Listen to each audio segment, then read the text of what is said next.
So take a look at this comment. So follow this comment back to the original creator and take a peek at the dialogue that we were having, and you'll understand where this comment comes from. But I wanted to explain a little bit more about this comment. So as you can see here, so this is my book, Noah Little Scientist. That's my book. I wrote that book. And it is a child's first chapter book, meaning there are no pictures.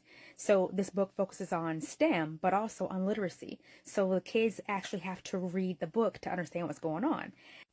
So quick background, it's about a little girl named Noah, obviously, who becomes a little scientist. Her mom's a scientist. She goes to visit her mom in the lab at work, and she gets a whole new world opens up for her. And kids who read the book will follow Noah, maybe even see themselves in Noah on the cover, or even in their imaginations.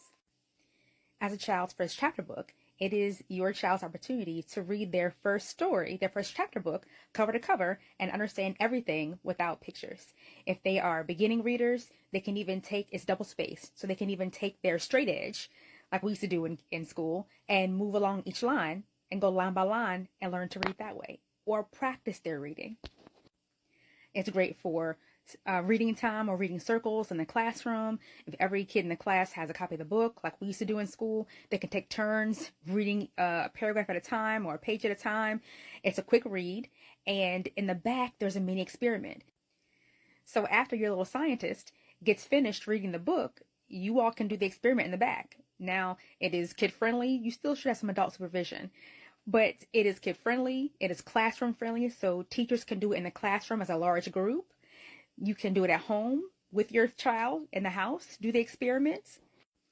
You can even have their friends over. They can have a little science experiment party. The materials for the experiment are easily sourced and readily available.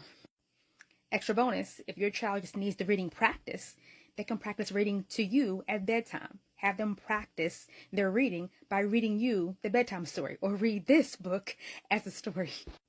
Another added bonus could be for parents who may not be as literate as they would like to be, or maybe they're not literate at all. So this is actually for beginning readers. So if you're a parent or an adult that possibly isn't up to speed with reading, you can use this book also. So the two of you all can sit together and read the book, and you can get a boost on your literacy skills also. It's for everyone.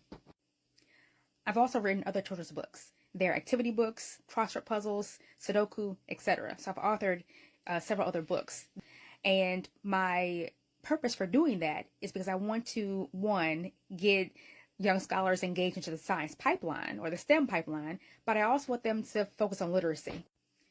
Now, with all that being said, I said all that to say, this is a child's first chapter book, so there are no pictures in this book.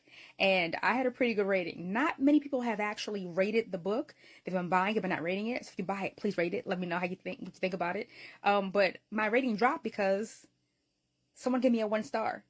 And that 1 star was because the book doesn't have pictures. Now, how do I know that's why they gave it to me? They wrote it in the comment section. I got a 1 star because there's no pictures in the book. Eek. So what do you think? I'd really like to hear from you.